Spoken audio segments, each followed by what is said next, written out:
Welcome back to the Automotive Logistics and Supply Chain Red Sofa, where I'm so pleased to be joined once again by Levent Yuksel, Freight Operations Director for JLR. Levent, I hope you don't mind me saying you are definitely one of the inspirations for why we actually put this conference on, we wanted to bring together this community to focus on logistics specifically here in the UK. And indeed, it's also been partly at your suggestion that this could be a good idea. So tell us a little bit why you think that is important. Why do you think it's important that we're coming together here in the UK to talk about the industry specifically for inbound vehicle plant logistics here? Yeah, thank you, Chris. Actually, I'm so glad that we are here in the UK and holding the event exclusively focusing on UK logistics and everything else.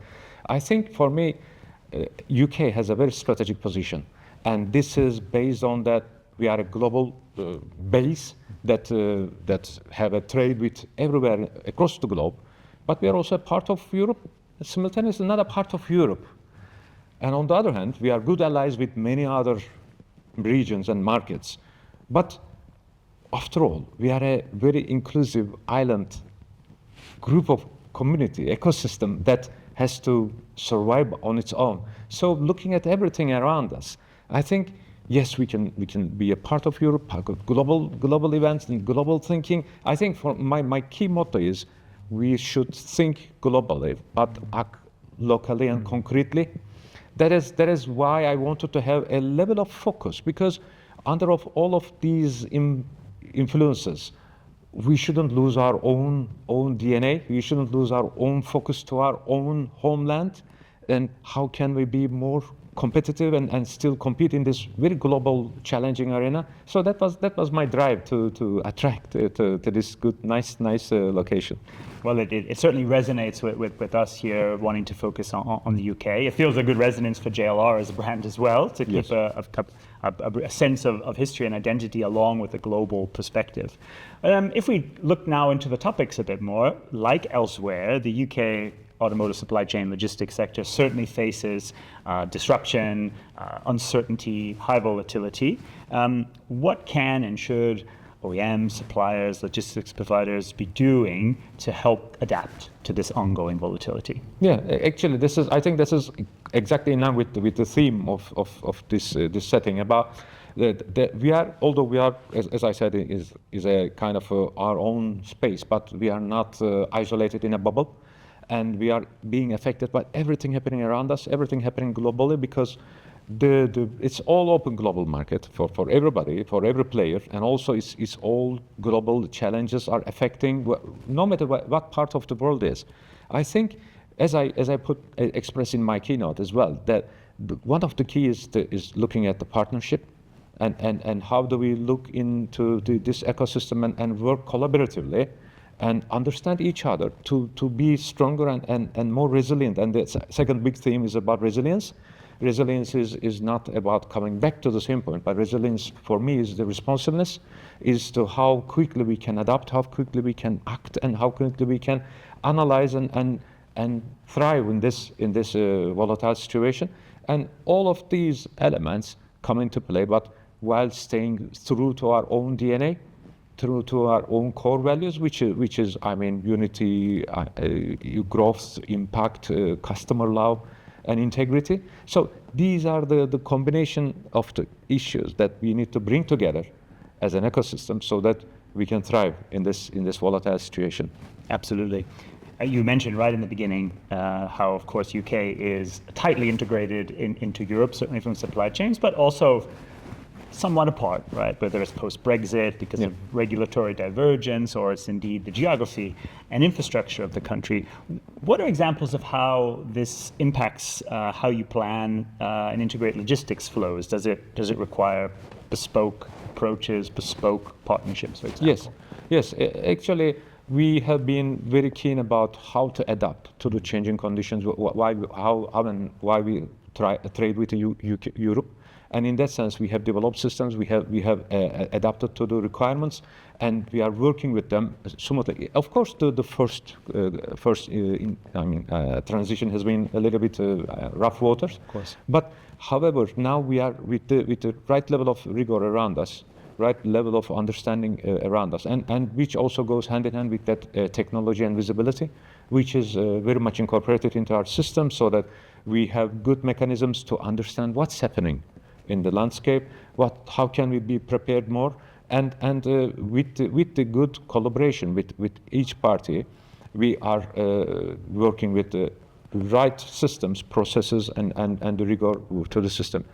One important thing, which always comes to my mind, is still something to be looked at, is that still there are some discrepancies about how the regulations within Europe versus UK, and even within the states of the Europe, are so different, and then that is not lending itself always all the way through a smooth solution, because we have a lot of moves to and from Europe, and we are also having so much relationship and actions, logistics movements between the two areas.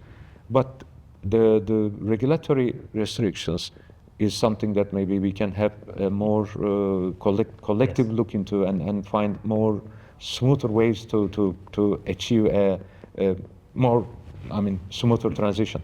Levent, of course, one of the things you've championed in this industry together with us at various of our conferences, including here at the UK, is your push for sustainable logistics and to make real progress both in reducing emissions as well as scope 2 and 3.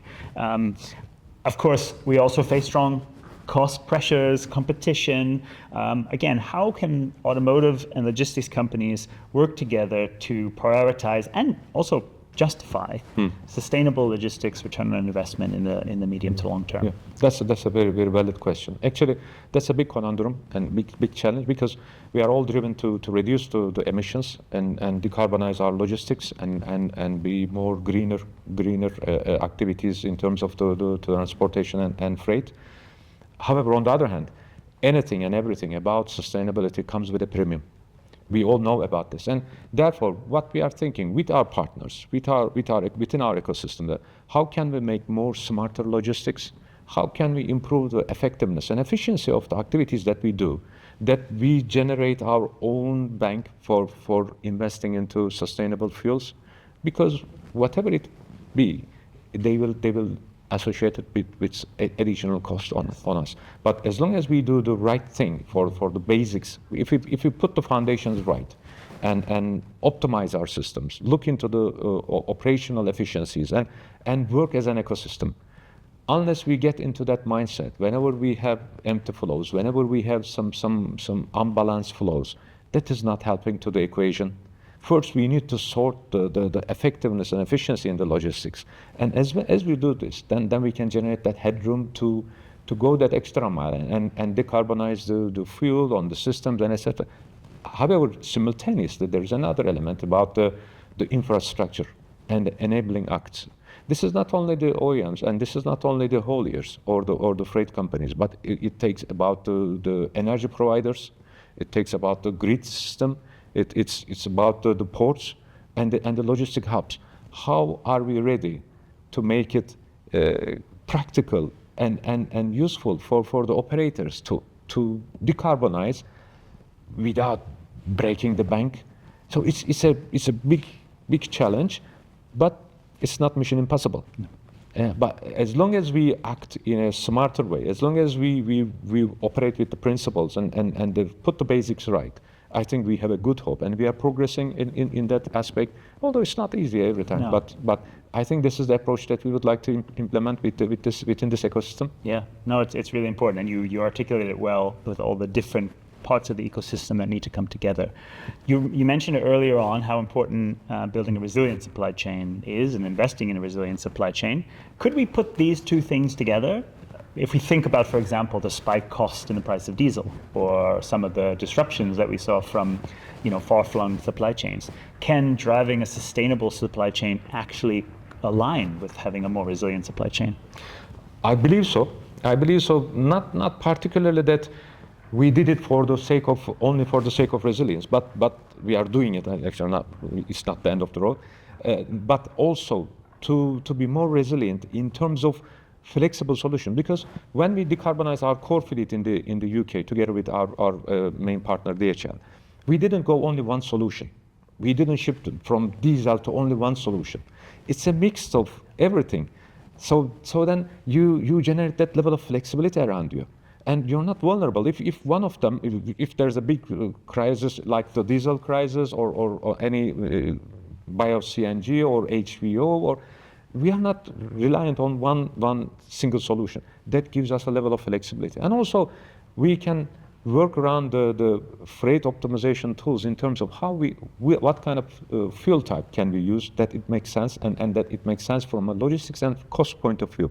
These are all a part of the equation. And in the recent crisis, as you rightfully mentioned from the Gulf, that we were not affected as such, especially in the UK, but yes. of course, part of our network is in Europe. Yes. Of course, the cost is increasing, which is also challenging. But maybe that is a good indication to all players or to all stakeholders to rethink: is it really the right thing to invest only one solution? Yeah. And we have seen the virtues of having a flexible approach and also sustainable and flexible, which works for the resilience, as you rightfully put it. I think that's the perfect note to end, but also to take forward. You know, driving sustainable supply chains needs to be parallel to flexible, and having multiple, just like we wouldn't want to be dependent on a single supplier, yeah. on a single solution. We need multiple sustainable solutions in order to be more resilient and more sustainable. Levent, thank you so much for talking through us, for indeed inspiring us again to bring this community together. And thanks again for following us here. As keep up with automotive logistics. We're going to have plenty more to come from our events. You'll find articles and videos from Levent's keynote and session, and much more besides here at Automotive Logistics and Supply Chain UK.